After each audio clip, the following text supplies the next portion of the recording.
morning! So tuloy lang po ang update natin ngayon dito sa Manila Bay, Dolomite Beach. At ngayon po ay nagkakahakutan ng samut-saring mga kalat. Tambak yung ating mga estero, rangers ng DNR, MMDA at yung ating Dole Tupad. So sila yung nandito ngayon sa Dolomite Beach. Gawa nga po ng matindi ang bagyong Enteng. Grabe naman yan. Enteng. Hello Enteng. Ano ba ito? Habagat pa din po ito.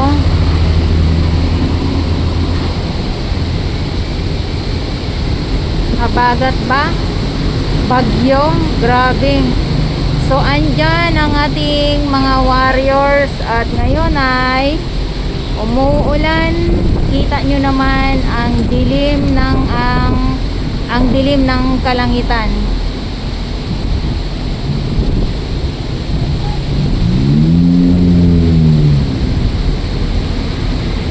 At ngayon ay September 4, 2024. Magandang umaga po sa inyong lahat.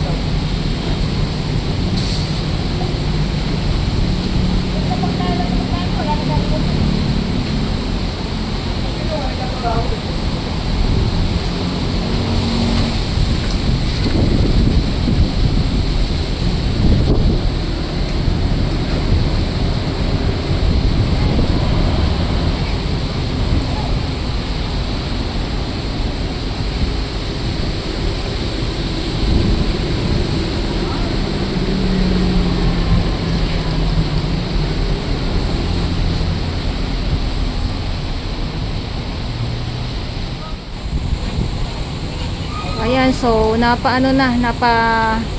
napasubo ng husto itong ating mga warriors dito sa malakas na ulan ngayon. Wala, basa na po sila kahit nakakapote sila.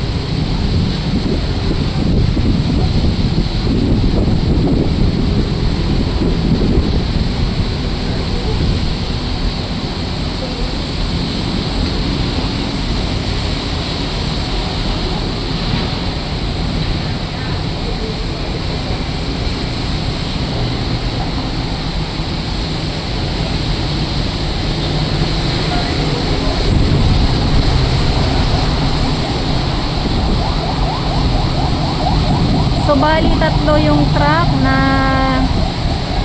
nandito na maghahakot ng mga kalat nga po. At yung isa, yung malaki, yung kulay asul ay nakaalis na po, kakaalis lang.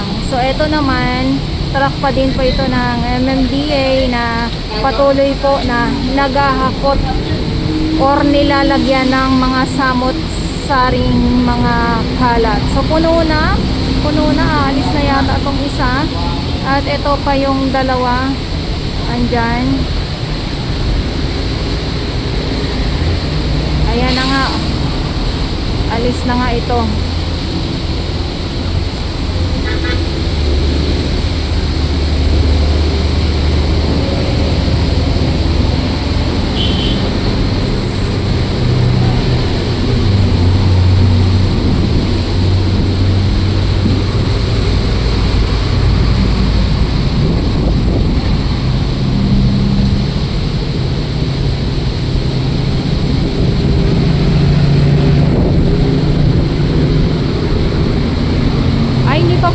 Maglalagay pa pala. Ayun yun yung akala mong aalis na, yung pala ay hindi pa pala, bubuelo lang na para dito.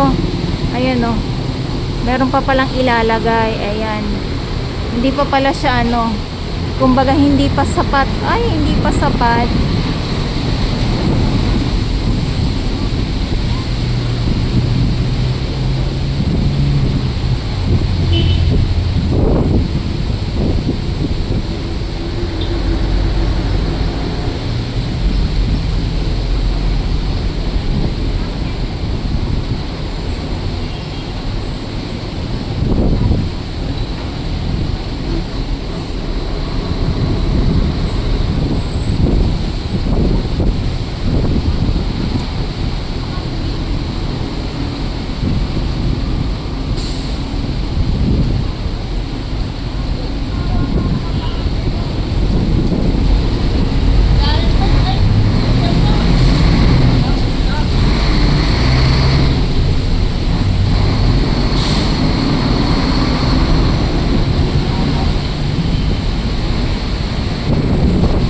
naman ay nandito lang po ng kasilong dahil ay ang ulan, pabugso-bugso yung bagsak, yung biglang mahina tapos biglang lalakas.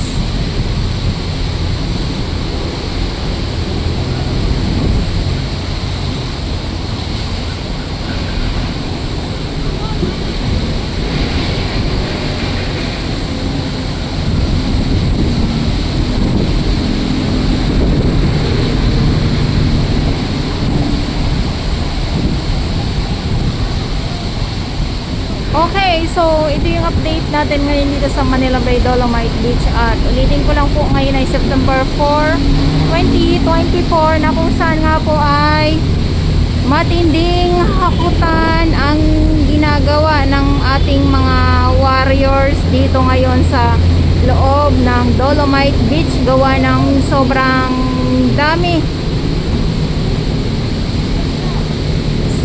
daming kalat na ibinigay ni Bagyong Enteng. So bawat grupo may mga oras po yan sila sa kanilang trabaho. Ulitin ko lang po, no, hindi naman po bawat minuto ay nandito yan sila. May mga nababawasan na mga kalat, may mga dumadating, kumbaga may kapalit po. Ayan yung tricycle umarangkada na. Ayan, so dahil nga ay panay pa din po ang ulan dahil si Bagyong Enteng, ang sarap ng subo ni Kuya. Yummy. O Kuya, dahan-dahan, baka madulas ka. Dahan-dahan sa pagsubo, Kuya, ha. Baka ikaw ay madulas. Nanay, dahan-dahan sa pagrampa. Nay, dahan-dahan. Okay, nanay, baka madulas po. Okay, so ito na nga po, no, dahil nga ay patuloy po na talaga namang malakas ang ulan, alon, etong mga kalat na ito mawawala po, pero may kapalit pa din po yan dahil may mga naidadagsa ang alon papunta dito sa Dalampasigan, pero nililinis naman po, inaagad naman po. Hindi yung sinasabing walang naglilinis. Okay. So yung isang truck, ayan, antayin natin kung paalis na ba ito or lilipat dito sa kabila. Kasi baka mamaya magkamali na naman ako. Ay, ako naman ay totoong tao naman to. Ako na madalas nagkakamali.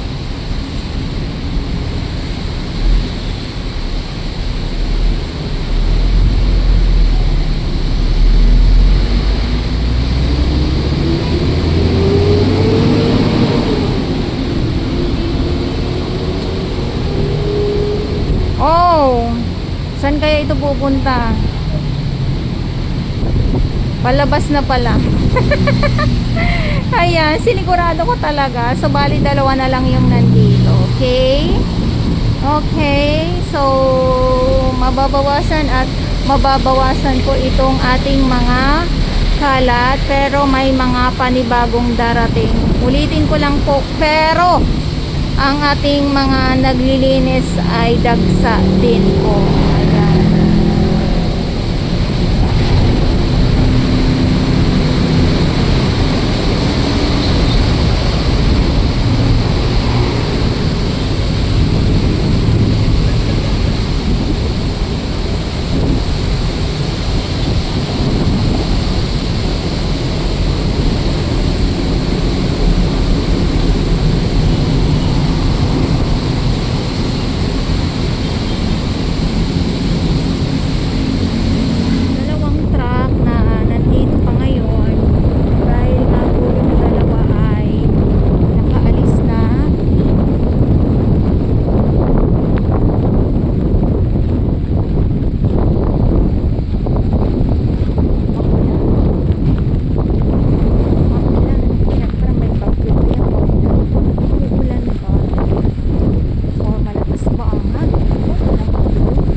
po wala nang bagyo na dumating, ano, para wala na tayo nakikitang mga samot-saring mga kalat po dito sa Dolomite. Ito naman po ay pag naubos na din po or masimot itong mga basura na nandito ay ang makikita niya dito ay mga laman dagat. Yun yung inaabangan ko dito sa Dolomite. Ay, sana ulit ang abangan. May mga tabo. Basta nandito na lahat.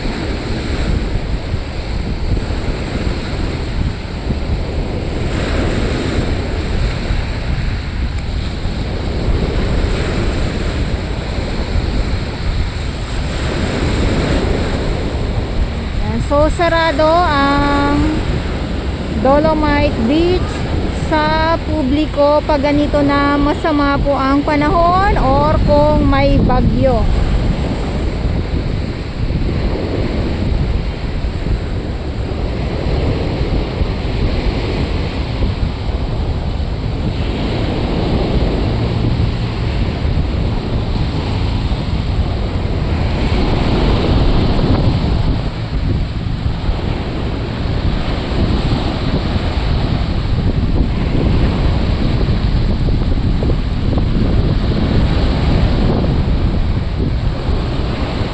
Yung view na yan ay papunta ng Remedios or Manila Yacht Club po, kung saan naman nandyan ang ating BTS Mandaragat.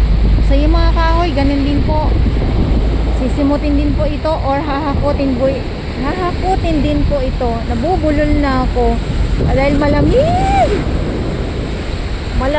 grabe, malamig dahil ay si bagyo. Biruin nyo, walang katapos ang mga basura. Ang naiisip ko dito, kung itong kalagitnaan ng karagatan ng Manila Bay, yun dito po. So wala tayo makikita dito sa tabi ng mga kalat or mga kalat, kung itong dito sa laot nga po ay may harang para wala tayo makitang mga kalat. Kaya lang parang malabo po yun na magkaroon ng harang nga po dito sa karagatan, para dito sa tabi mismo ay wala tayong makitang mga ganitong kalat. So yung mga water lily naman po ay talaga naman ito ay binungkal naman po ito ng gusto ng bagyo para mapunta naman po dito sa tabi. Yan ang ano, yan ang dapat din na makuha kaagad, kasi pag tumagal mangamoy or nangangamoy ang ating Dole Tupad po, sila yung nandito po. Yan at ang ating MMDA at yung ating mga Estero Rangers ay wala na din po. Ayan. So lampas alas 10 ng umaga na po, hindi po sa bawat oras sa buong maghapon ay nandito po yan sila, mga tao po yan sila. Okay, hindi po kahit na may bagyo, kailangan ay or malakas ang ulan ay nandito yan sila, pero kanina nandito sila.